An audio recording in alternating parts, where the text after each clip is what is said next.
Tonight, a federal budget the Liberals are calling generational. Quebec's doctors warn they are being threatened and silenced under new provincial laws. And checking a thrilling CFL playoff race plus the World Series wrap-up. From Montreal, I'm Eddie Tekalik. And I'm Gary MacDonald. This is episode 58 of Night Talk Canada, honest, unfiltered Canadian, the conversation we should be having. And we want you to be a part of tonight's conversation. Share your opinions in the comments. Now, let's get busy.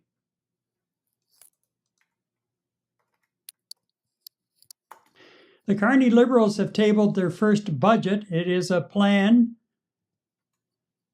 billed as Building Canada Strong, but timed amid global trade headwinds and domestic cost pressures. Big promises, big deficits, and big questions. What's really in it for Canadians, and how will the government pay for it? That's a big one. Let's have a look at some of the talk and reaction on the Hill yesterday, and then we'll dive into the highlights. First, Finance Minister François-Philippe Champagne. Prime Minister Carney was elected having a bold mandate to bring change, to do big things in this country, and Budget 2025 will deliver on that. Today, we're delivering an investment budget, the kind of budget that will make Canada more resilient, more prosperous, that will make Canada the strongest economy in the G7. We are going to be making generational investments to build Canada strong, from coast to coast to coast. This is a plan to build major infrastructure. This is a plan to build homes.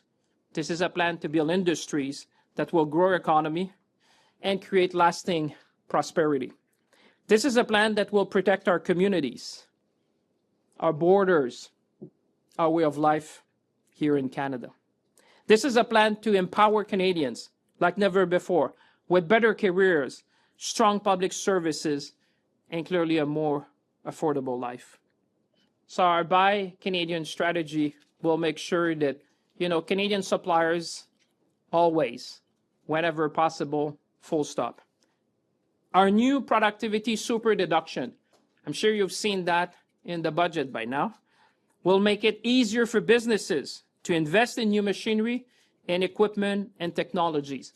This is a message to all the entrepreneurs, the startups, the businesses across this country. Canada will be the most competitive country, and we are making sure that we empower you to do that. This gives Canada a competitive advantage over the United States, encouraging business investments across our nation. At the same time, our new trade diversification strategy, which is going to be supported by a trade diversification corridors fund, will expand Canada's reach and double our overseas exports within a decade. This is quite important. This is about resilience. This is at making sure that we reach new market together. This is giving a chance to every exporter in our country. This will unlock $300 billion in new opportunities for Canadian workers and businesses.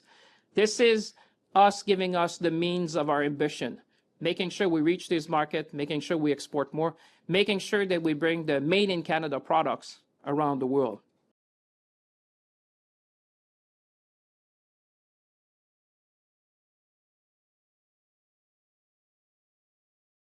There's complex issues that are facing us, and I don't think that we can oversimplify whether policies are going to respond or not.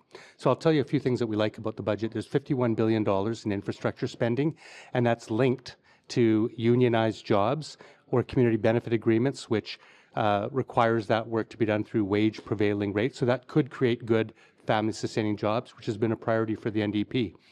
We talked about, campaigned on, an east-west clean electricity grid. That's mentioned on page 1 of the budget. And there's a specific mention of co-op housing, something that is near and dear to New Democrat hearts and something that we push for all the time. Some of you, none of you look old enough, but the Cooperative Commonwealth Federation was our predecessor, so co-ops are built into the DNA of the NDP. That's in there. On the negative side, you have 40,000 public sector job cuts. And when you have a jobs crisis, cutting union, family-sustaining, good jobs is the opposite direction of where we want to go. And we have to remember behind every job is a service. Do Canadians really want to wait 6 months to get a passport? You want to wait 3 months to get a call back from CRA? The seniors want to wait to get their old age security checks. These are the kind of real life consequences of cutting public sector workers there are. I would also point out that Mr. Carney promised Canadians during the election that he would cap the public sector, not cut it. Second, they canceled the unused housing tax, which was a measure to stop particularly foreign investors from buying housing in Canada and leaving them vacant. So by taxing it, it was driving those units into the housing supply, providing homes for people. Inexplicably, this government has removed that tax, meaning that we're going to go in the opposite direction, and you'll see those housing units taken out of the housing supply. We think that's wrong as well. And there's no digital services tax. This was a measure that the Liberals themselves invented 5 years ago, worked on. It would raise $1 billion a year in revenue, taxing the biggest U.S. tech companies in the world. We're talking Mark Zuckerberg, Elon Musk, on profits over $20 million in Canada. Now, if you have a revenue problem in Canada and you have to cut public services, or you could tax the wealthiest people on the planet, NDP thinks that it would have been a wiser choice to tax those people. So you see there's positive and negatives in this budget, and we're going to take a comprehensive look and weigh it out in the aggregate over the next few days. Now, Davis also had the best line of the day, in my humble opinion, in response to a question from CTV's Power Play host Vashi Kapelas. Yeah, well, that's why I like a budget that satisfies Canadians, not one that satisfies Donald Trump. Love it. I love it. Yeah. That was the line of the day for me.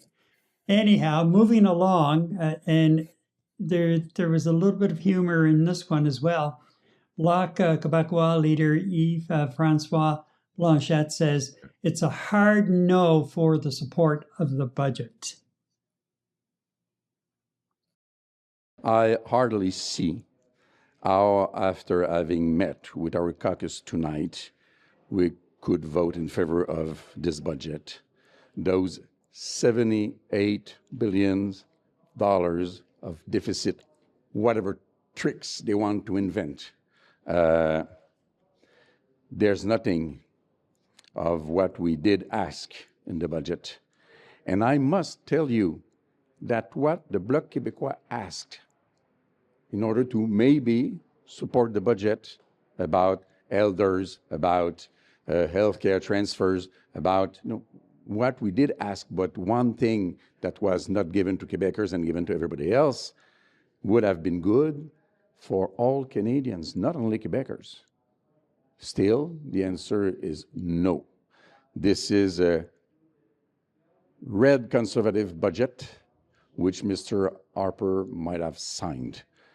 And there's nothing for Quebecers in there, absolutely nothing. We did ask what was basically the object of a large consensus within the population of Quebec.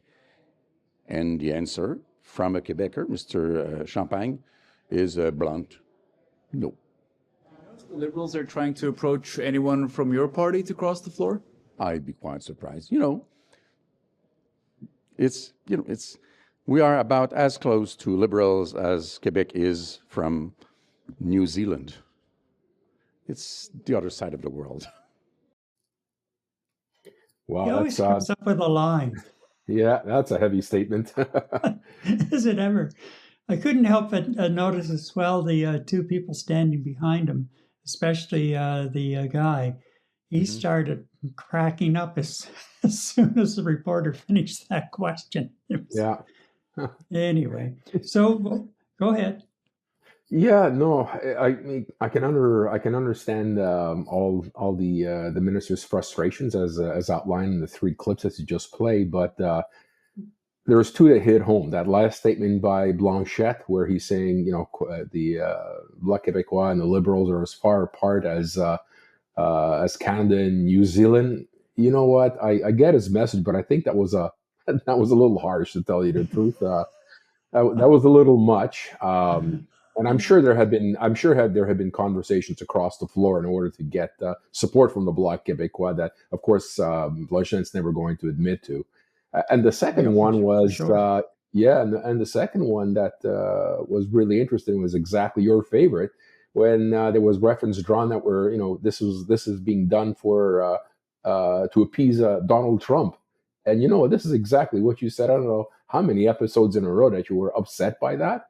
And that was exactly it. I think we agree that the prime minister was throwing some kind of a bone over to the orange man down south in order to be able to maybe get conversations going, or it's like putting a souse into a baby's mouth while it's crying to pacify it. I don't know, but you know what? At this particular point in time, yeah, that's exactly what happened. It was done to appease President Trump. That's just the way it goes, and that's just the way that countries have to learn how to negotiate with the guy. Yeah, really. And then whatever you negotiate only stands for as long as the cheese stays on the cracker, as Doug Ford would say. Yeah. Anyway, let's we still have a couple of more, so let's keep rolling. Green Party leader Elizabeth May, well, she is hoping some compromise can be struck. I want to make it clear that I am specifically asking the Prime Minister to think about the fact that he's not the CEO of a company called Canada. He's the Prime Minister of this country with a minority government. Now is the time to reach out to those within opposition parties who could vote for the budget if in negotiations over the next few days we see changes. That's a possibility. It's a real possibility. The vote will be very tight. When we crunch the numbers, it's too close for comfort. And this is the time for a Prime Minister, and I really ask him personally to sit down and talk and find the changes that could be made to where we could cast our one vote in favor of the budget. But that moment is not now. Now, the Conservatives have drawn a line in the sand, and during Monday's question period, Leader Pierre Poilievre was clear, very clear on where he stood. Mr. Speaker, tomorrow will be the 10th costly Liberal budget after they doubled housing costs, doubled food bank lineups, and doubled the national debt. Now they're making exactly the same costly promises. Yeah. And the Prime Minister says Canadians who can't afford to eat, heat, or house themselves need to make more, quote, sacrifices. Yeah. The choice for us is simple. If a budget brings down the cost of living, we'll support it. If it brings up the cost of living, just like every other Liberal budget, we will vote no. So instead of trying to provoke a costly election on a costly budget, why not an affordable budget for an affordable life? And of course, today when he was in the House, he basically said the same thing again. And yesterday, he had various heavy hitters in the Conservative caucus go out and continue to echo that they would be voting against the budget. And in the chaos of budget day, Gary, the Liberals scored a new member. Nova Scotia Conservative MP Chris D'Entremont announced he was leaving the Conservative caucus and joining the Liberals, a move that leaves the Carney Liberals only 2 votes short of a majority government and closer to having the budget pass. So let's have a look at some of the key details of the Carney generational budget. And for that, we'll just head over here. Mm-hmm. And then we need to do this. Okay. So $141 billion in new spending. Billion with a B. Right. $51 billion in program cuts and savings. $78 billion deficit forecast for the next fiscal year. And apparently some economists thought it was going to be even higher, but right. They brought it in at $78 billion, which is up from the last one in the last year's fall statement, economic statement, that was tabled in December, was 63 million in that range. So he's outdone Justin. $56.6 billion deficit goal by fiscal 2029-30. So what they're saying is, and what I gleaned from the finance minister yesterday and some of the interviews I watched, they're working to bring the deficit down, and it's going to be accomplished by what they're calling investment spending. That's why at this end of it right now, $141 billion in new spending, but they're looking on that as investment spending that's going to start returning some savings along with some other cuts that we'll get into in a moment, and achieved by balancing the operating budget versus revenues by 2028-2029 while still borrowing for capital investment. In other words, Carney's doing what happens in the private sector, Eddie, as we both know. You've got your operating budget and you have your capital budget. And the operating budget is your day-to-day operation guideline financially, and your capital budget is what you need for borrowing and financing major purchases and what have you. So that's that aspect of it. And then we also have this. It includes major tax cut for capital investments to boost productivity, making corporate tax rate the lowest in the G7. And what he's hoping is, what I understand is that instead of kind of putting off some of the purchases for new equipment and expansion, that companies with this capital investments tax cut, and you know how you would depreciate it over a 5-year period? Well, apparently they're going to accelerate that, so you'll get it up front instead of having to depreciate it over the 5 years. So they're hoping to spur some internal buying that way within our country. 40,000 public sector jobs to be cut by the end of the 2028-29 fiscal year, and the unions responded today, and they're not happy, as you well expect.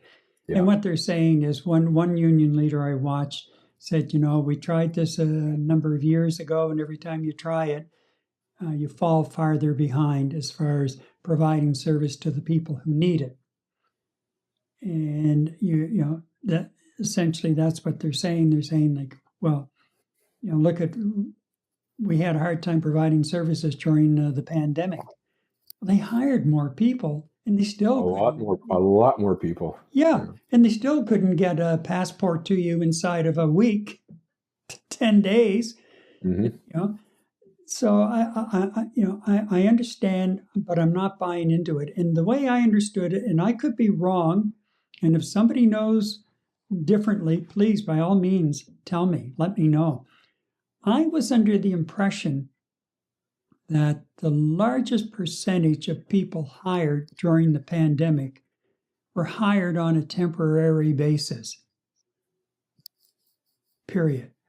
So that, they were casual employees and or contract, whatever the term is that they use within the federal government now, contract employees. But as things started to bounce back to normal after the pandemic, and the level of governance being what it is or was at that time during that decade, no one paid any attention to it. No. So these workers just kept on going. Yeah. Maybe Trudeau didn't want to be known for cutting all of these people that he hired, but the big tech companies went through a wave of that because they overhired during the pandemic to meet the demand at the time. And then they had to start shedding once things, came back to normal. So anyway, I understand where the unions are coming from, and they're trying to protect their membership. But really, to me, the key performance indicators tell me that we're overstaffed and underproductive still. So that's where I stand on that one. And as I say, if I'm wrong that most of those people hired during the pandemic were hired full-time, permanent, and not on contract or casual, whatever it's termed, then please let me know. Yeah. Or if we actually see an improvement in the services that Canadian citizens expect, right? And consistently we're not seeing that in a lot of the federal services that are provisioned to us.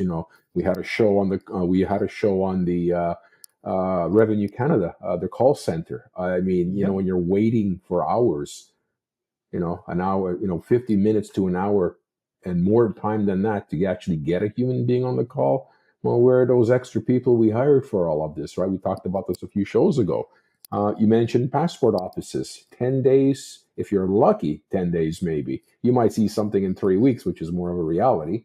So how have all of these extra bodies improved the services to Canada? And you can't say there has been a higher demand in all these particular areas, right? So at the end of the day, we would have expected to see a better rate of productivity. And quite frankly, Gary, I tend to agree with you. I'm not seeing it, and unless I got my eyes closed. I'm just not seeing it. No, it's just not there. So then we also have $51 billion for infrastructure, an infrastructure program to fast track, your hospitals and transit and port facilities. And then we have $81.8 billion for armed forces over 5 years. Those are some of the real key points. Now, some of the other parts of the budget have already been pre-announced during the various news conferences / announcements that they held in the last month leading up to the budget, especially some of the housing programs. Now, the other thing to point out is that $81 billion for armed forces over 5 years, that brings us up to the 5% of the GDP spending for NATO. Mm-hmm. But as former Defense Minister Peter MacKay, I was watching him today, and a couple of retired generals who are on from time to time commenting on these sorts of things.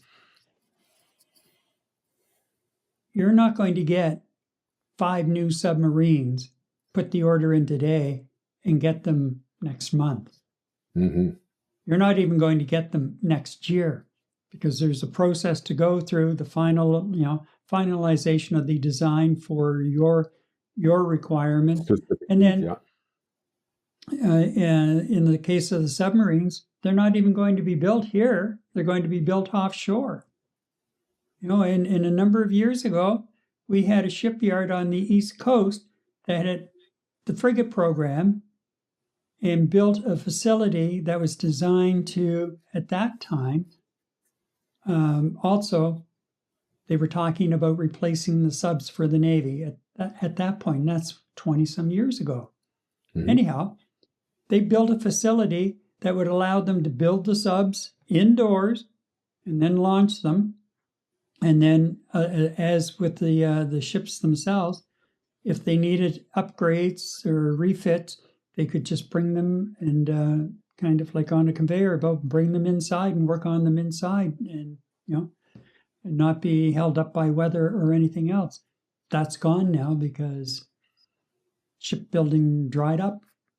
So yeah, that's the thing. The military spending, it's on the books, but it's not all going to happen overnight. We're going to end up having to go offshore and buy a lot of the equipment. They're also going to try and buy Canadian first. And we build great armored personnel carriers because they had that deal where they sold a bunch of them to the Saudis. And then they would bring them in, used to bring them in to St. John all wrapped up in white plastic by rail. And then this big Saudi ship would come in, and they would try to be as discreet as possible, loading them onto the ship, and away it would go. Yeah, they did get some protesters out for that, but anyhow, I digress. So the budget, generational. I don't know if I'd call it generational.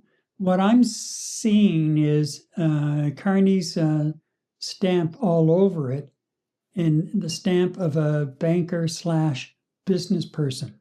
I'm not saying that's a bad thing by any stretch of the imagination. Any stretch of the imagination. He's laying out a plan where we're going to catch up after years of neglect in a lot of areas, especially where we should have been years ago. Yeah, where we should have been years ago. And that's not only the Trudeau decade, but that goes across conservative governments as well. Yes, it does. Yeah, previous Liberal governments to some point. And I watched a couple of people tonight talking about this too. And a lot of what's in this budget is, like you're looking at a 5-year, 10-year plan overall. Unfortunately, somewhere along the way, the government may change. And when the government changes, in comes a whole new, instead of like looking at this program and saying, this is pretty decent, it needs to be updated for, 10 years later, 5 years later, it needs to be updated to meet the current situation. But this is a good outline foundation to build upon instead of tearing it all apart and going off in a total direction where you're throwing money here, throwing money there, and what's the return on investment? Well, it's like Elizabeth May said, right? I mean,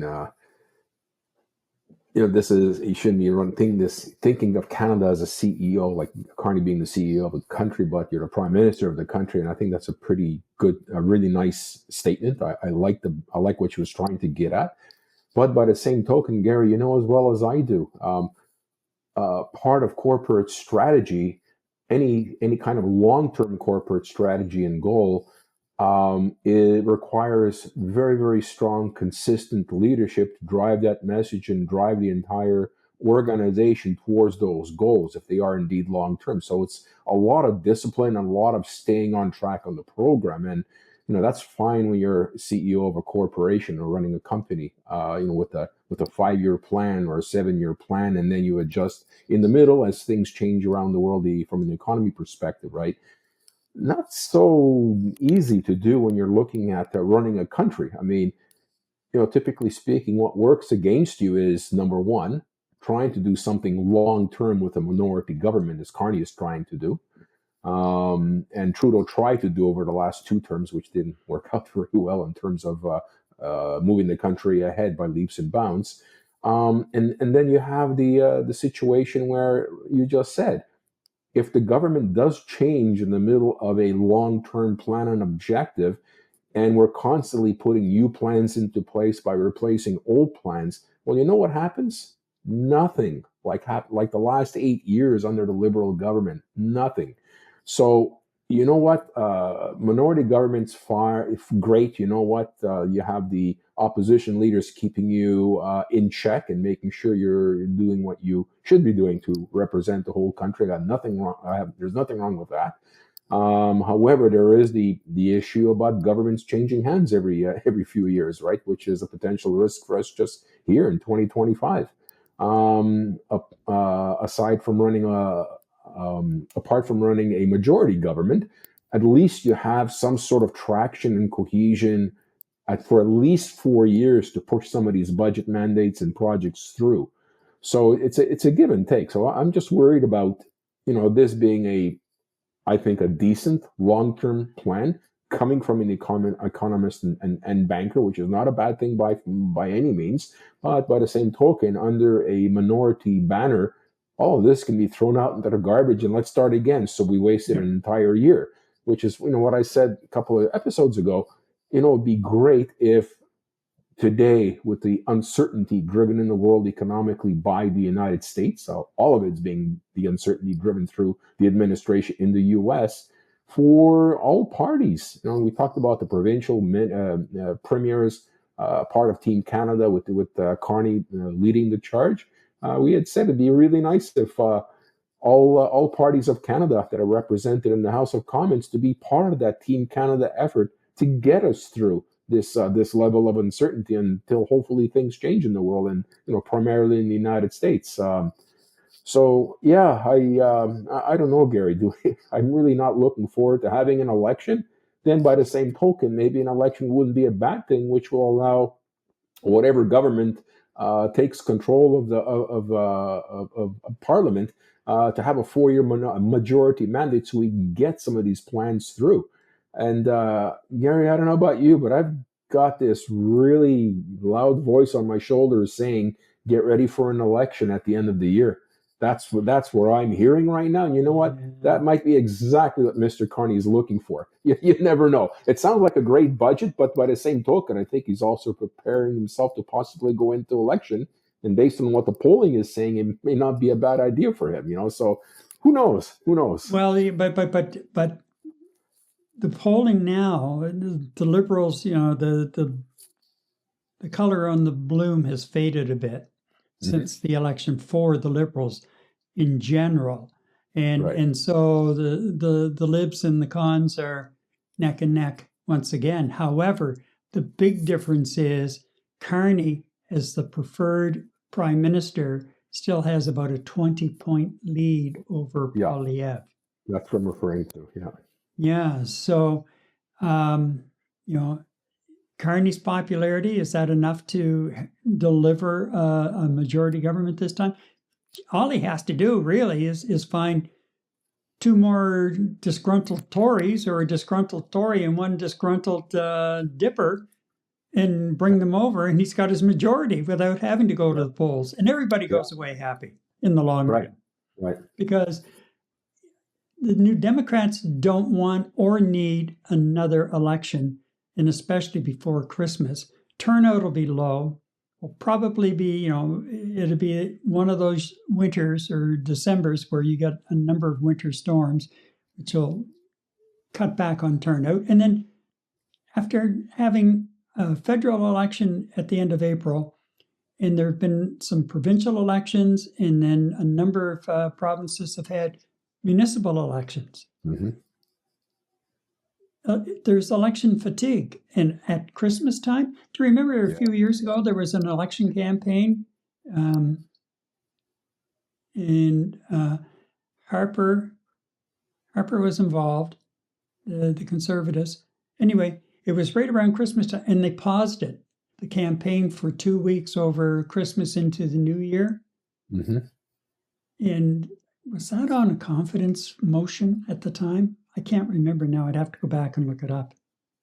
But it just hit me.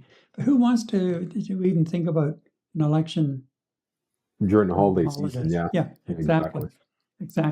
Okay, we've got a comment. Let's head out to the West Coast. And Joe, government services are abysmal. And an issue with CRA back in January. They finally got back to me 2 weeks ago. 2 weeks ago! Wow. I could have walked to Ottawa and back in that time. And probably gotten far more satisfaction by doing it, Joe. You at least would have toured the country, Joe.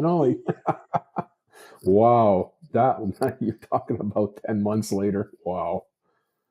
That's just unreal. Yeah. Just unreal. And let me ask you this, Joe. I have to ask, was your issue resolved when they did get back to you 2 weeks ago? Just let us know, yes or no. That would be interesting to find out. There are no words, Eddie. There are no words, just no words. No words you know what? at all. I mean, the words coming from the union representative, I mean, they make a lot of good points, but at the same time, you got to take them with a grain of salt as well, right? I mean, they're using union representation. They're losing a huge chunk of their revenues. So of course, they're working as a corporation as well. Don't want to lose that kind of money. So you know what? I'm all for unions as long as the unions don't get in the way of running a business and ensuring productivity is there's a certain level of productivity delivered, which in many cases, when it comes out from government entities, we're just not seeing. I mean, we can talk about all kinds of departments. I know we've been picking on the CRA lately, but it's not just one department. It's everything right across the board. So. Yeah, I think you got to look at efficiencies at this particular point, which this particular budget speaks to. Some difficult decisions need to be made, and I'd prefer difficult decisions being made than not, and just letting it roll along until the next administration has to deal with the crap. So I'm glad they're taking a difficult step forward with some of the constriction of jobs within the federal government. Well, look, government is in the running of government is a business. Yeah. It's a different kind of business because yes, your shareholders, you have 40 million shareholders. And we're looking for different levels of return on our investments. So, it's tough that way. And you have to have more compassion than what you do at a corporate level when you're looking at the bottom lines and the bean counters are in and saying, like, boom, boom, boom, this number and this number, and oh, wait, my head is swimming. But it's you still have to have a business basis approach to the running of government. Otherwise, you just keep ending up with these deficits like we have over the last number of years. And I just wish I could run a deficit not quite as large as the federal government, not even as large as the provincial government, but up there, and just kind of go off willy-nilly on different little ideas that I have, the same as they go off willy-nilly on some of these programs that they come up with that end up just costing, they're money pits. That's what they become. Right. So, but I can't. And I fully expect my elected representatives to be a little more savvy when it comes to dealing with taxpayers' money. And by the way, I don't know if you noticed, I was swiping. There's a fly all of a sudden. Where did this fly come from? And it landed on my forehead. I don't know if you could see it, but it landed on my forehead. The hell. Anyway, Joe got back to us. Let's go to Joe. And looks like he got his issue resolved. He did. Okay. Yeah. Thumbs up. But really, I guess we better be careful, Eddie, because, tax time is not that far away, unfortunately. And they could be making notes, taking That's names. true. That's true. First thing, we're going to be called for an audit. Yeah, and they're going to find out who Joe is and where he lives, and they're going to take him. It's going to take him 2 years to resolve his problem the next time around. Okay, so on the budget, final thoughts. Thumbs up, thumbs down. What are your thoughts? I'd say thumbs up 3/4 of the way. I kind of read over the highlights of the budget and the subcomponents of each budget. On the high level, I'm pretty happy of what they're targeting and attempting to do with the monies available, and without really sending us into a horrible tailspin in terms of deficit.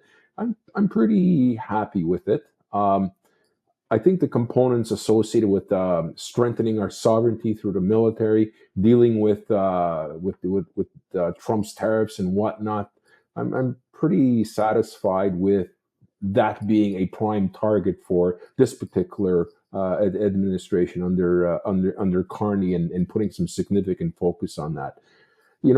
Whenever I see a budget come out and promises being made during campaigns, and then you kind of try to cross-correlate that to the first budgets on whether or not what they promised to do is actually going to happen, a lot of what I saw in the budget was actually spoken quite extensively during campaign time. So in that particular sense, I'm happy that he's working at delivering against most of the things he said he's going to do during his campaign, whether it's during the televised debate or just on an ongoing basis with his campaign. So I'm okay with it. Could it have covered a little bit more in terms of details as to how he's going to reduce the cost of living for Canadians here in Canada? As PP, I'm not going to say put it politely, but bluntly put it, asking people who can barely put food on their table with presenting them with more cuts. I think that was an extreme statement, but I think the message is there. Or maybe hope to see a little bit more emphasis in that area. It wasn't there to my satisfaction, but like I said, anytime you present a budget, you're not going to speak in great detail on every element that the government has to deal with every day. And that's for the opposition parties to point out, like Poilievre did. I'm sure Poilievre is going to put the necessary, not Poilievre, but excuse me, Prime Minister Carney is going to put the necessary attention against the priorities of the day, the week, the month, and the year, because, like we said, someone has a ball movement down south, and things change very, very quickly. So I give him a 75 to 80, in my opinion, in terms of passing grade. Well, I know I was sitting there yesterday and watching the budget being presented, and I thought to myself, well, wait a minute, I'm not hearing a whole lot of what's in it for me. Mm-hmm. But then I got thinking about it, and then following some of the discussion after the budget was tabled, other people with the same line of thought is, we got a tax cut earlier this year, shortly after Carney became Prime Minister, formed government. We received a tax cut. And a number of the programs, the housing programs, have been announced, and different things like that. This budget was more of the one focusing on the actual business of government versus the people side of it. Right. And again, I don't have an issue with the budget as it's been presented, because I see that there is a plan, that $140-some million or $1 billion right up front. I get the plan and what they're trying to accomplish here to get us out into the world market, and even, again, keep working on the interprovincial trade barriers and becoming our own best customers as well.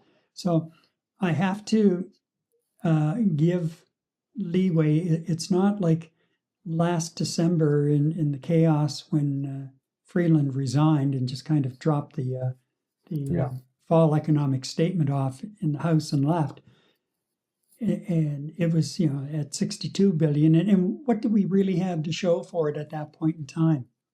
Nothing really. A number of programs and, willy-nilly this, that, and everything else, but nothing solid. I see here, and maybe it comes back to my days of sitting upstairs in the corporate office. I see a plan here, and I can buy into it at this point in time and give Carney and the Liberals some leeway, because to me it's probably one of the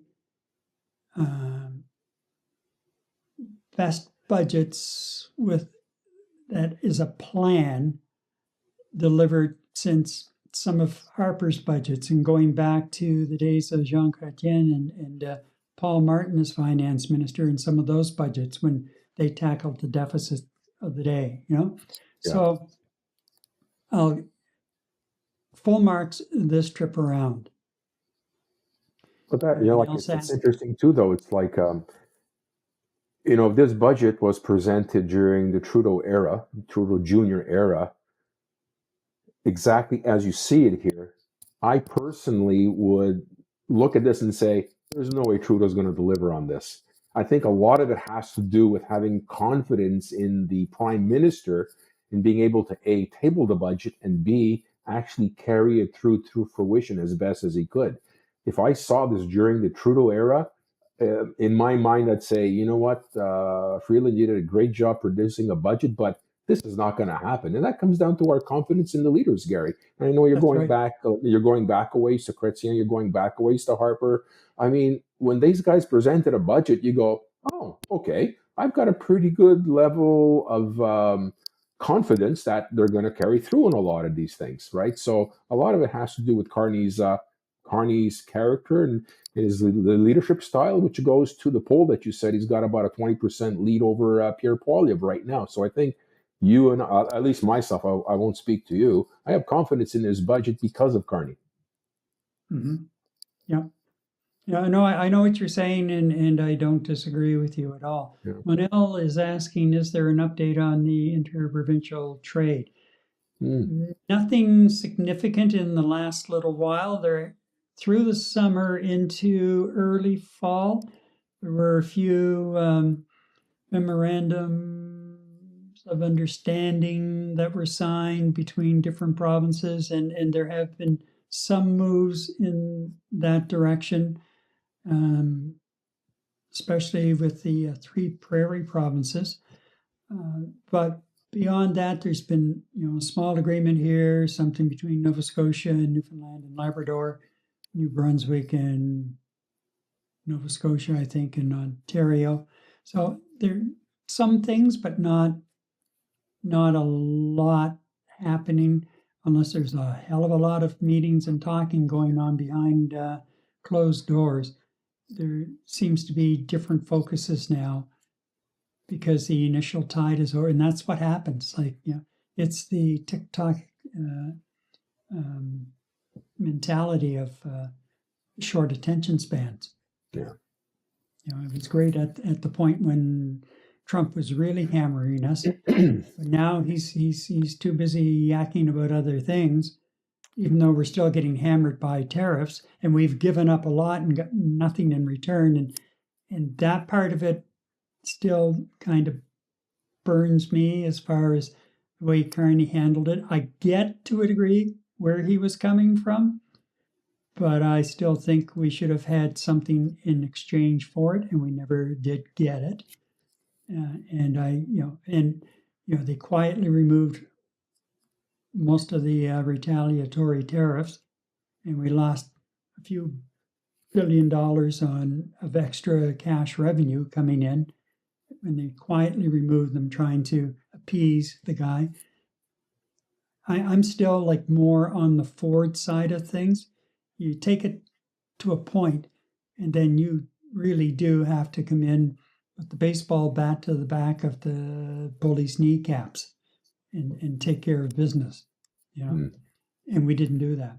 And I don't think we'd be in the same predicament we are right now with steel and aluminum and softwood lumber if we had have taken maybe a slightly stronger stance in that area. But you know what? I wasn't in the Oval Office, thank God, meeting with him and the rest of his crew. So I don't know fully what was going on and what would bring Carney to those moves. So I can't fault him 100%, but it still burns me that we walked away with nothing. So that's that part of it. So I think for the budget, you and I are both on the same page, and we're ready to move on, and we'll just keep following what falls out over the next week. They're off next week. They're not sitting next week.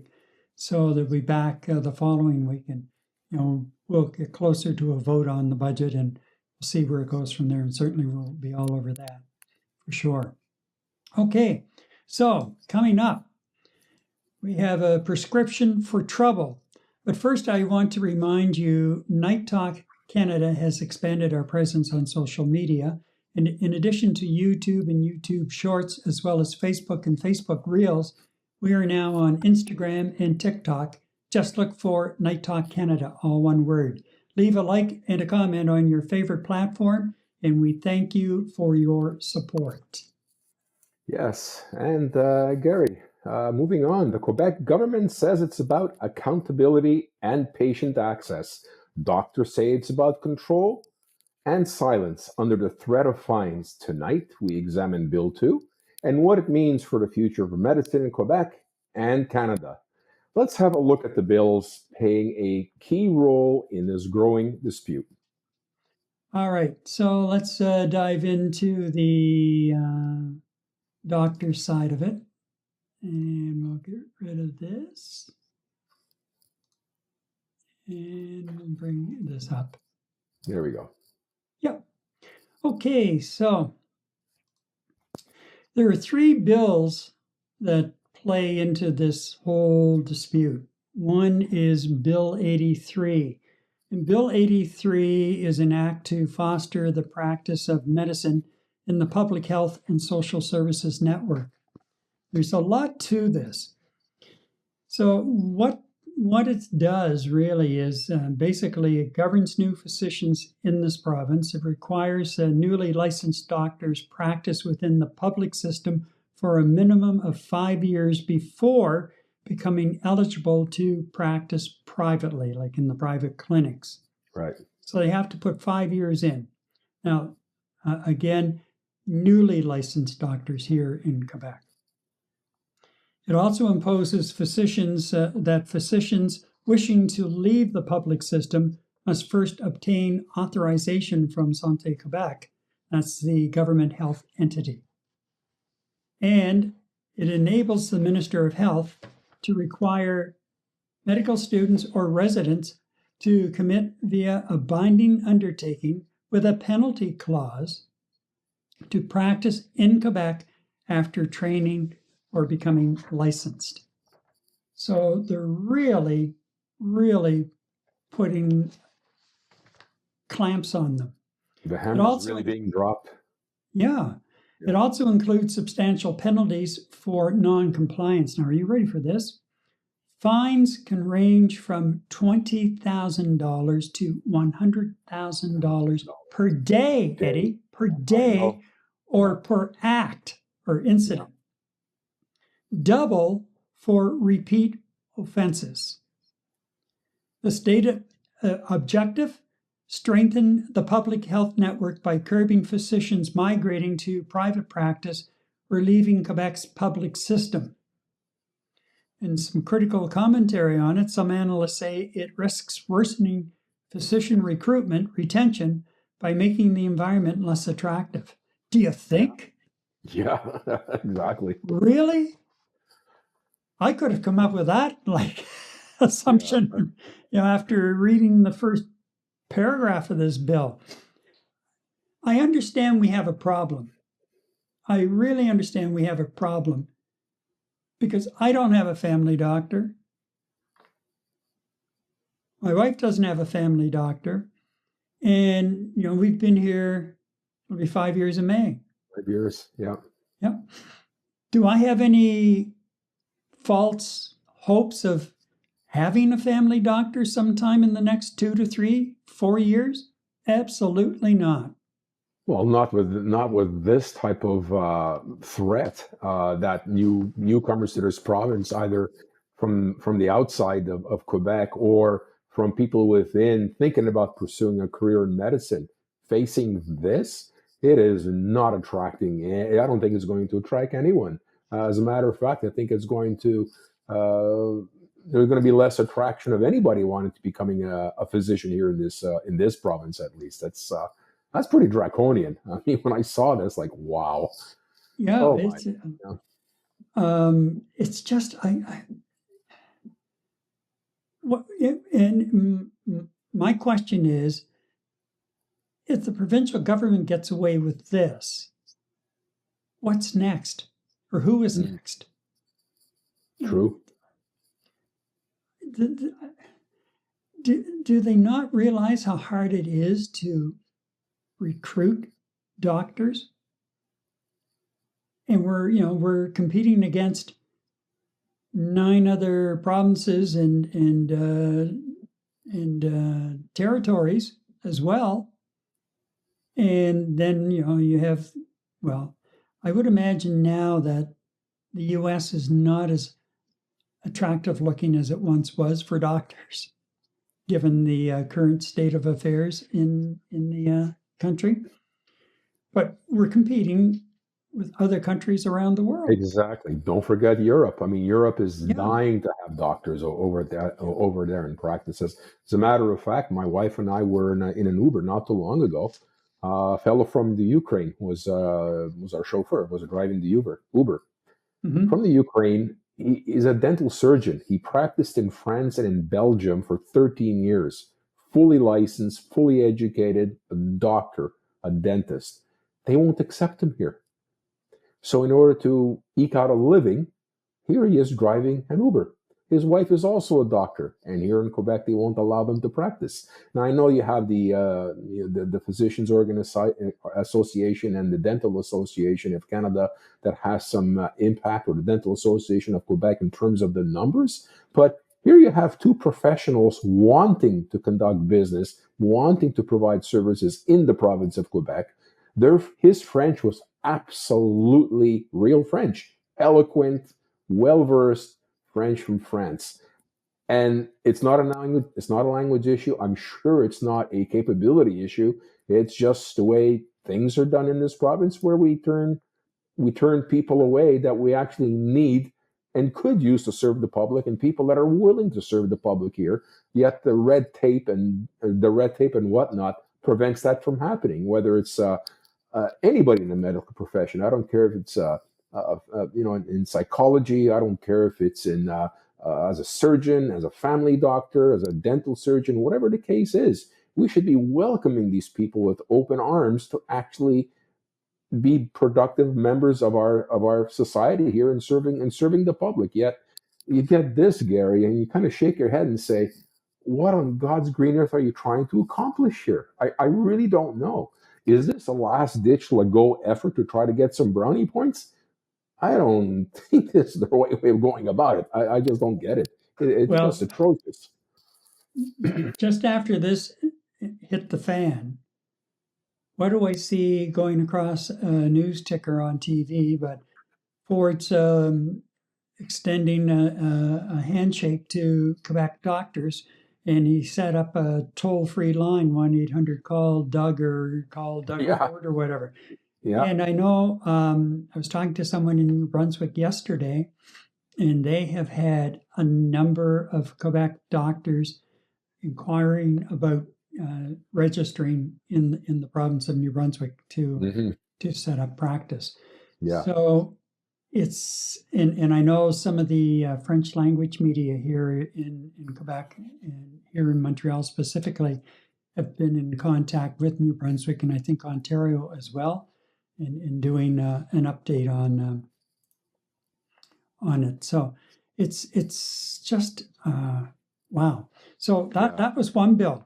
Bill 106, an act mainly to establish the collective responsibility and accountability of physicians with respect to improvement of access to medical services. Introduced May the 8th of this year by the provincial government, proposes to link physician compensation more directly to performance metrics, for example, patient volume, meeting government-imposed access targets. And then it introduces an automatic patient registration with a clinic and assigns a vulnerability code to each patient according to the association summary, meaning more administrative structured oversight of physicians' practice. Well, as it is now, you go to one of the clinics that you make an appointment through, Click Santé, and you go in and you're told one point to discuss in 15 minutes.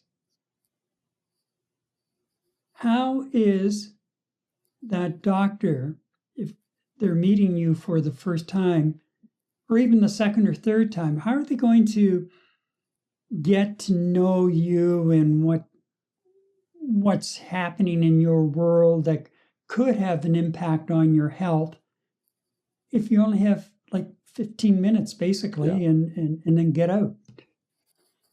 You go in and you have some kind of condition on your face, and he says, or she says, oh, that's just a skin rash. And then you say, but sorry, one item. And the other item, you go back the next time with another appointment, is related to the skin rash on your face. Yeah, but you couldn't, absolutely. That couldn't be determined. This is just totally unbelievable. And we do have a comment. Let's get this comment. Jen says, so there is even less hope to ever get assigned a doctor in Quebec. How many times people do we know that are forced to go private in Quebec for basic care, and now that is at risk? Without a doctor, I had to drive an hour outside of the city to be able to have an appointment at a walk-in clinic. An hour outside of the city. And I was lucky she could drive there. You know? What about people who have to Uber? That'd be about a $60 or $100 ride, especially now with the transit strike, because they'd be in overdrive as far as the pricing is concerned. So that's the other part of the bill. And you're right, because if they can't go into the private practices, that area is going to suffer as well. You're absolutely right, Jen. Mm-hmm. So, okay, so let's go into the last one, Bill 2, which was passed in October this year, passed by the Quebec provincial government using closure, limiting debate. Late October of 2025 establishes a new payment system for physicians that ties pay to access performance and bans physicians from engaging in concerted actions. Example, strikes or slowdown tactics that could affect access to care, and associated with significant protest from physicians who argue it infringes individual freedoms and worsens working conditions. These legislative moves represent a major shift in policy toward physician accountability, payment reform, and efforts to stiffen the ties between medical practice and the public health system in Quebec. Yeah. Unbelievable what's happening here. Just unbelievable. And you had a recent encounter with the healthcare system. Yes, I did. I had a situation where I had to go visit the emergency room a few days ago. Just to give you an idea, I was in and out in, let's say, 13 hours. Okay. My first 7-hour experience at the Centre Hospitalier Université de Montréal, CHUM, which is the French-speaking super hospital here in Montreal. First time I've visited it, and I'll tell you, the first 7 hours I was there, service was exemplary. I had seen the triage person twice. I was wheeled through the hospital for 4 tests, and I saw the doctor. At about 12:30 in the afternoon, 1 o'clock in the afternoon, I saw the doctor. So the first 7 hours, Gary, I have nothing to complain about in terms of the service and the real great professional care that I got.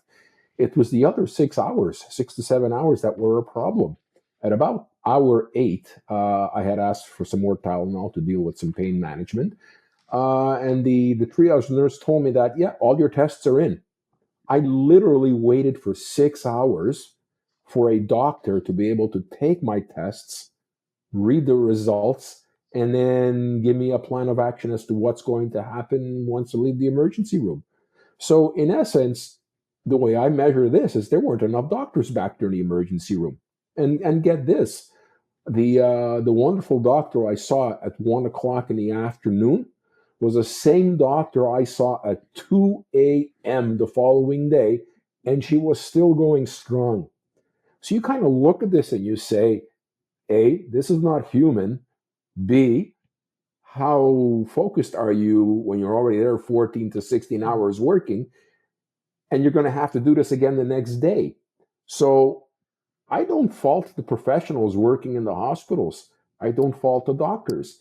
I support them 100% when they're protesting and when they're trying to make a point that healthcare is really starting to suffer because of the way the government manages healthcare in the province. So, hats off to all those professionals. And, for making that one doctor, that the only doctor that was available in emergency after hours, shame on you. That is absolute. I'll call that slavery. You might be being paid well, but there's no work-life balance there. Zero. How do you, an airline pilot, there are laws in place that limit him from working X hours, never mind the week, excuse me, X hours during the day. And once that happens, sorry, passengers are going to have to wait at the gate for 3 hours until we get another pilot. Well, you know what? Why aren't we doing the same with doctors and surgeons? Do you want a surgeon operating on you after you've been up for 36 hours? No. I just don't, Gary. It just flabbergasted me. So, like I said, the service was absolutely top notch. Okay, province of Quebec, and when you can actually see a professional, medical professional in the hospital, for sure, I get top rated service. No question at all. It's just how long it actually takes, meaning it's a resource problem. I don't think it was an administrative issue there. I don't think it was an operating issue there. This is pure and absolute manpower management. You don't have enough people to do the work. Well, people are just going to have to wait. So, yeah, and it's not, Gary. I don't know. Maybe you and I are just oversimplifying this. It really isn't rocket science, is it? No, it's not. No. And at least I don't think it is, Eddie. The healthcare system in this country in general, like Blanchette says, we need more money for healthcare. I'm sorry, but we're at a point now where the federal government has to step in and say, look, this is what we've been providing you, and I'm taking all of the provinces and territories together. This is what we have been providing you. We have no accountability. We do not have a standardized level of service across the country, so it doesn't matter if you're in Kelowna, BC at the Kelowna General Hospital, or you're in St. John, New Brunswick at the St. John Regional Hospital. The level of, there's a basic level of care that you will receive, and it's the same standard across the country, period. We don't have that.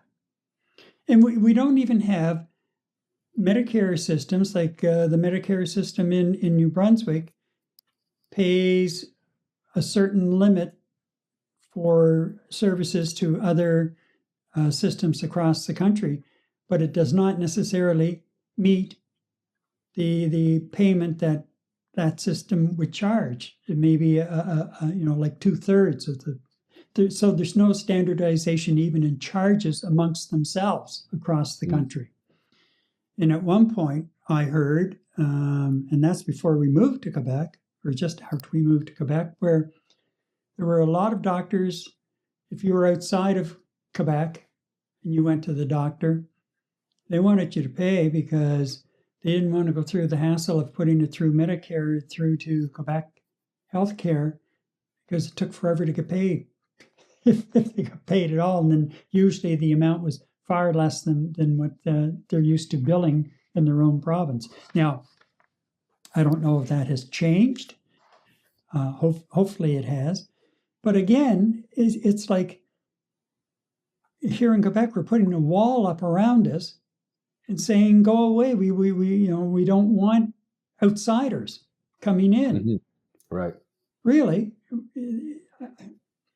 it just boggles my mind. But the federal government has to take control here, because apparently the provinces can't get their acts together and come up with some kind of a standardized level of service across the country, period. Right. And if they can't do it, then somebody has to take the bull by the horns. And is that not one of the federal government's responsibility? Hold the federation together. And okay, if the federation can't figure it out, then we can step in with some kind of a solution and get everybody to buy in, and away we go. But our healthcare system, for the money we're spending, there are too many levels of bureaucracy. Doesn't matter what province you go to, you start going too many levels of bureaucracy where money just filters there and never makes it to the front lines. Never. Yeah. And then you've got the bean counters in those upper levels, and others running in charge of this department or that department, and they've never stepped foot into a hospital other than to get treatment. They have no idea what's going on behind the scenes. And they're running the system. Anyway, I could go on probably for another couple of hours, but I will not bore everyone with that. I just don't get why we have a national healthcare program that we brag about around the world. Mm-hmm. And okay, yeah, you can brag about it to a degree, but it's far from perfect. Far, far, far from perfect. Right. So, okay, we have a couple more comments coming in too. So let's catch up here. Where are we? Okay. Here we go. Manel says, let's not wonder why emergency rooms are so full. People have nowhere else to go. And that's one of the big things at the moment. So true. Yep. And Joe says, I live in Greater Vancouver in the city of Delta. This year, they've had the emergency room closed on 4 separate occasions due to a lack of doctors. And that's happened in a number of small areas right across the country this year, especially in the summer, where they've closed emergency rooms and people would have to drive, like an hour, 2 hours, 2.5 hours to get to an emergency room. And Joe says, some people have given up waiting in the emergency room and just gone home. Far too often that happens, Joe. Far too often that is happening. Because what's the point? You're going to be, it's like you're just another number, a lost soul. And, God love the people. It's sad. It really is sad. So anyhow, and as you can imagine, the 2 major physician associations, they are not happy about it. And I think we're probably, Eddie, going to see in the next couple of weeks, like some major pushback from those associations representing specialists and your family physicians, doctors and such. We're going to see some major pushback. And unfortunately, it's also going to mean that we're going to lose some of those doctors before Legault wakes up to what's happening here. And rightly so. These organizations, I think we had said it was the FMOQ representing family doctors, and as well as the FMSQ, which represents specialists and physicians in 59 specialties in 36 affiliated associations. Right. You know what? Rightly so. They have to band together and really drive some form of protest. And if I'm not mistaken, Gary, some of these new bills, some of the, I think Bill 2, there's some provision in there which restricts medical professionals from, I'm not sure if it's protesting or from or making some sort of labor action in terms of walkouts or work to rule. I mean, I think the Quebec government is even going as far as banning them from doing so. I mean, what does that mean? It's going to ban you from speaking out against the government policies as well. So it just seems to me it's a snowball that's just getting dirtier and dirtier and dirtier as it rolls down the hill. And you know what? I'd love for some reporter to ask the Minister of Health or Premier Legault and ask them point bluntly, why do you think a doctor would want to work in Quebec? I mean, that's a simple a question that can be asked of the Premier and his Health Minister. Why do you think a doctor would want to work in Quebec? You know what? They're going to fumble their words because right now there really isn't anything. Like what? Just like any other position within, you're going for a job, right? Like, why would somebody want to work for this company? Well, you do your research, you understand what the company does. Does it match what you like to do? Is the salary remunerative? Do you have a quality of life?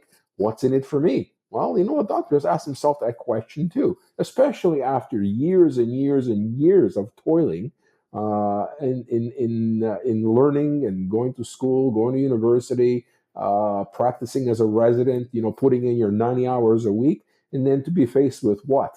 Oh, I have to work in the public system for 5 years, and you're sending me out where? To Shibugamu someplace, and I got to work out there for how many years before I can do what I want? Not very attractive, Gary. I'd be hard pressed about becoming a doctor here in Quebec myself if that was something I wanted to do as a passion. I don't have words, Gary, my friend. I just don't have words for this anymore, and it's getting frustrating. And I feel for these doctors. I mean, I know doctors by profession. Your brother, we have some friends that are in the medical industry, in the medical profession, and they're all struggling, and they're all saying the same thing. I recently saw one on social media, a relative of ours out in Joliet protesting with his kids with a whole bunch of other doctors. I mean, when was the last time you actually saw doctors on the picket lines? Nurses we see often, but doctors? Holy smokes, man! That just says something for the sorry state of the health system here, at least in the province of Quebec. I've never seen that, doctors with placards and protest signs outside a hospital, and the black tape over their mouths. Yes, exactly. Yeah. No, Yeah, it's I don't certainly know. something that's not going to go into any kind of a recruitment ad. Let's put it that way. Not at all. Not at all. No. Okay. Well, I think again that's one of those situations where we're going to be following this, because I think this is going to be a powder keg for the Legault government, and it's going to blow up Certainly. in their face before Certainly. Christmas for sure. So, okay, so coming up, we have Eddie's Sports Pulse. After I remind you, if you'd like to buy us a coffee, we've made it easy for you to do so. Simply scan the QR code next to me or click the link in the description below.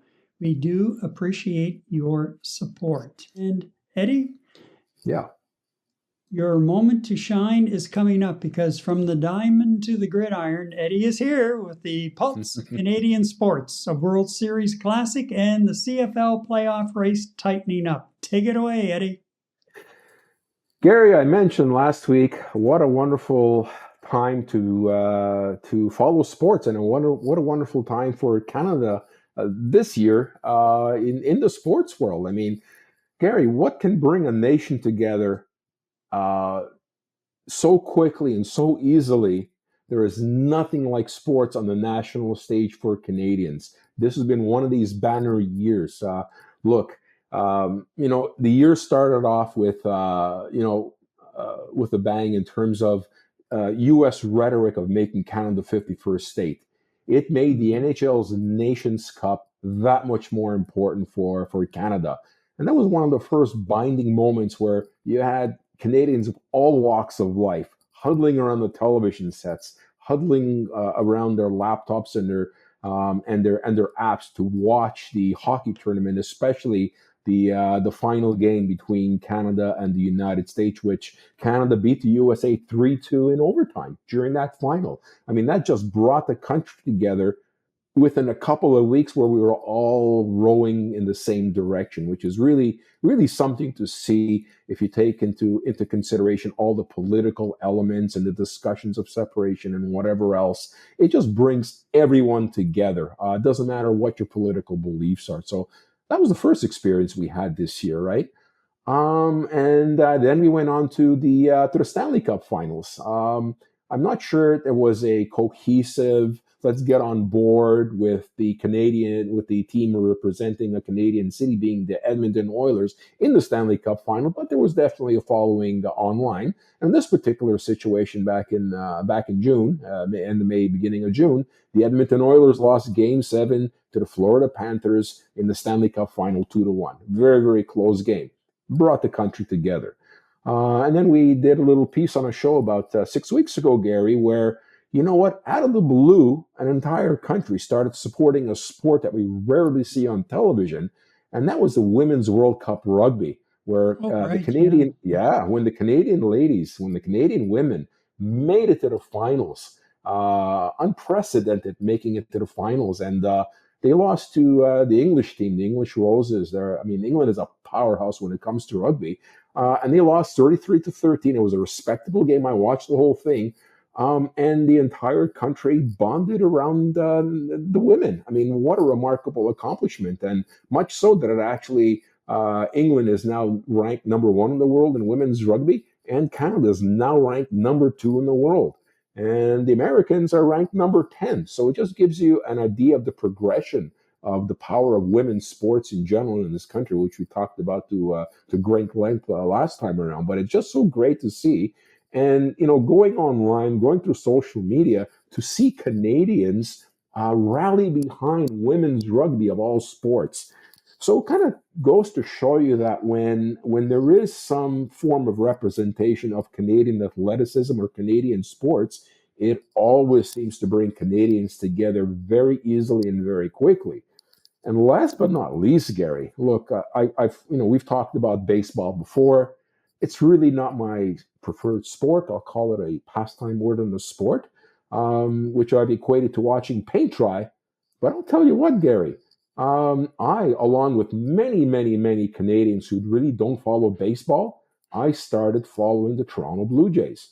I didn't watch every game, but I'd follow them up on TSN. I'd follow up in the social media. I would watch replays for the game. My wife would actually, she usually got up before I did, would read the sports to me and say, "Hey, Eddie, the Blue Jays won last night," or "the Blue Jays lost." We both got caught up, even though we weren't baseball fans. And all of a sudden, the Toronto Blue Jays became Canada's team for the time. And that Game 7, Gary, was absolutely amazing. I mean, the game could have gone either way. Unfortunately, the Blue Jays lost a couple of great opportunities to win the game in the 8th inning and in the ninth inning and in the extra inning. They had opportunities to win it. They just couldn't muster up that extra win. And at the end of the day, they lost through a broken bat play. They had a player on first, a player on third, with only one out.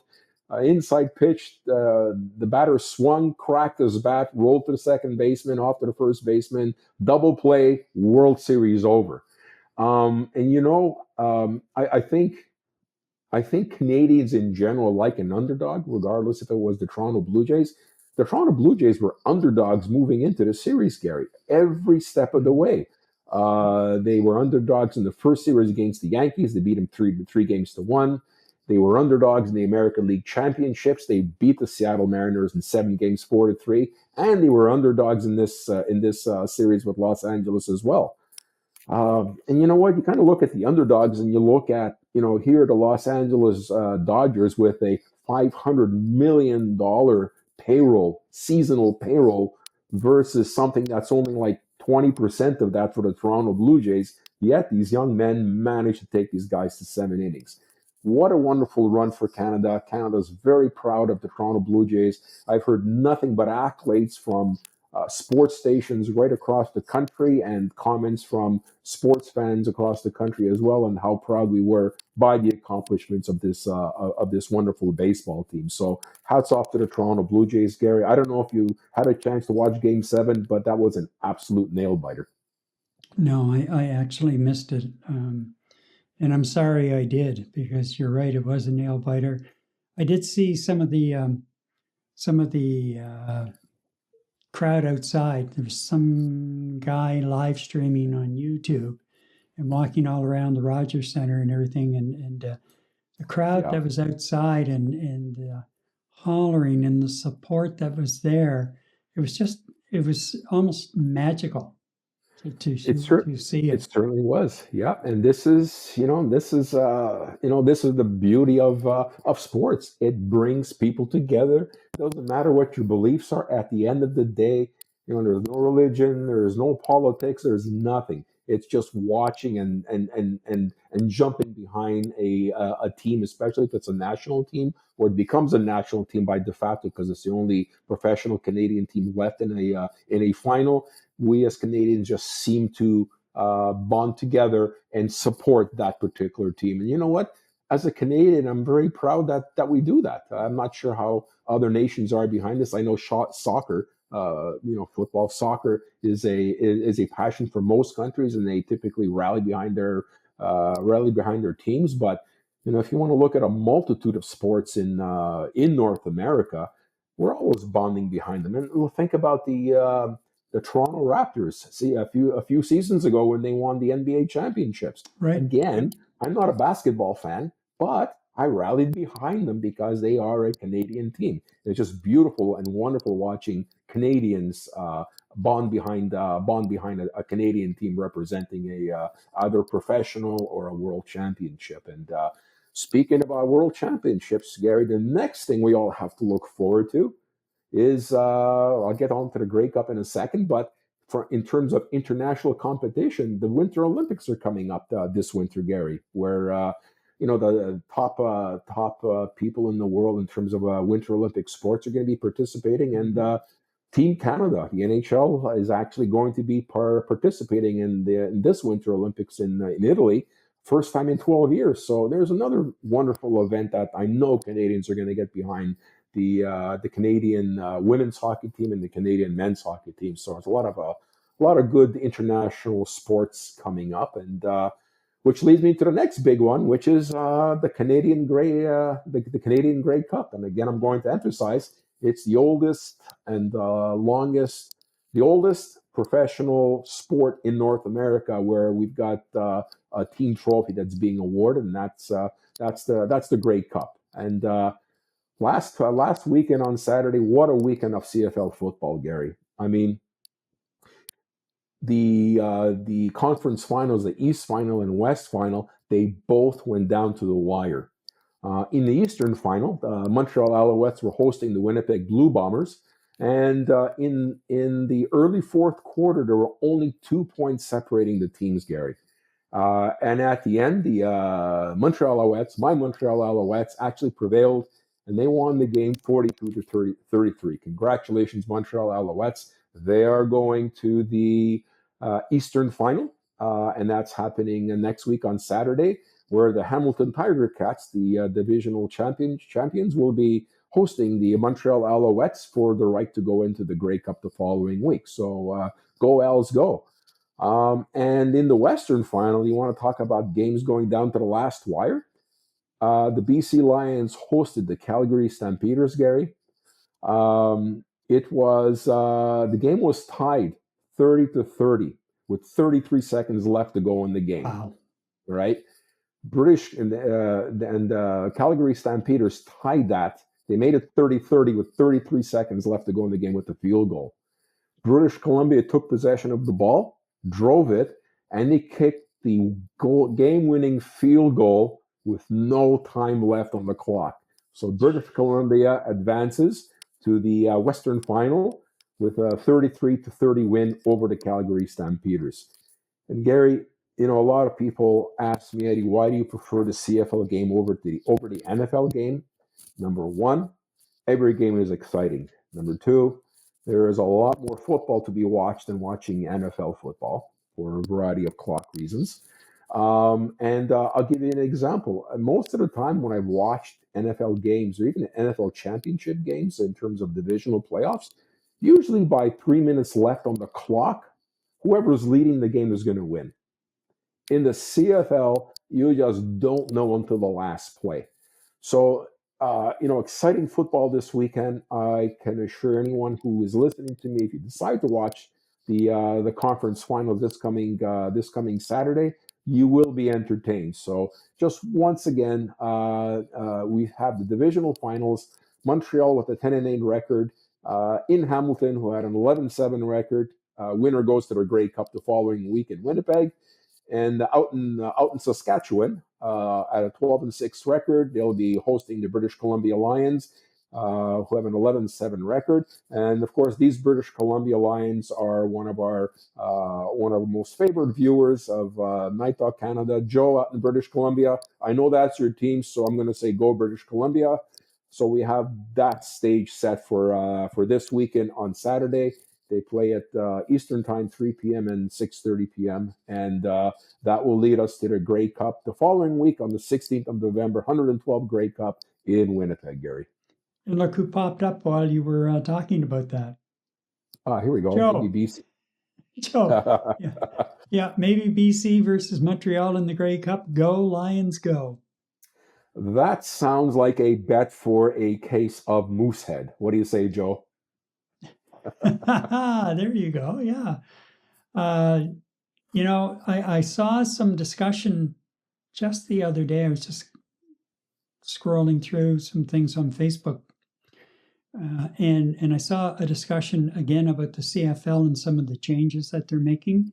And I'll tell you, like, seems to be a lot of people who are not in favor of these proposed changes. No, not at all. Maybe that's something we should look at soon. I think so. I mean, most of these proposed changes really make the game head a little closer to an Americanized version of the NFL. That will kill the entertainment value, in my view, of the CFL game itself in terms of the changes they're looking at proposing. And look, I am one that's not happy. I used to have Alouette tickets. I was a 17-year season ticket holder. I was contemplating on renewing my subscription and getting back on the bandwagon of Canadian Football League games.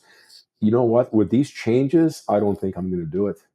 I really don't think I'll spend money on the CFL if they actually push these proposed changes through. And there are a lot of Facebook groups and social media groups specific to Canadian Football League, which is just a form of protest of thousands and thousands of people that are joining these Facebook pages against the CFL's proposed changes. So look, I'm hoping in this particular case, like with anything else, Gary, money talks, and that they'll back off from these proposed changes. And this all happened with this new commissioner that came in from nowhere and just proposed these changes. And it seems that they've been tabled, and I'm not sure if they've been pushed through or not. It's just too bad. It's a great game. Stick with the rules that have been in place for 112 years. You know. Well, I saw some good points. I read some of the comments, and I got thinking, you know, yeah, maybe we should dig into that and do a segment on that as well, because that'd be nice.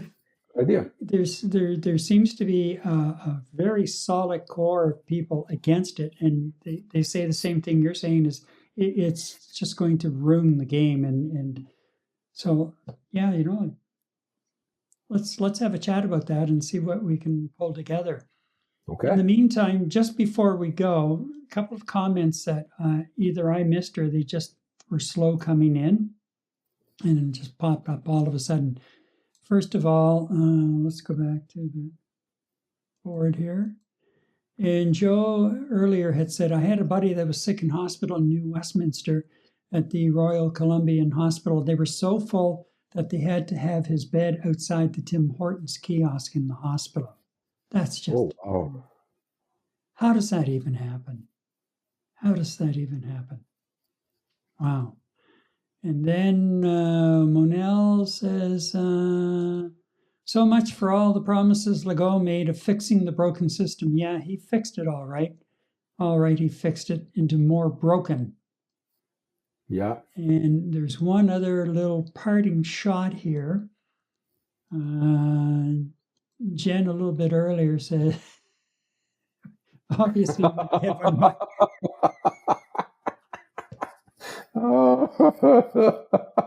you need your producer back. Yes, I agree. Thanks. Oh my goodness, that's good, Jen.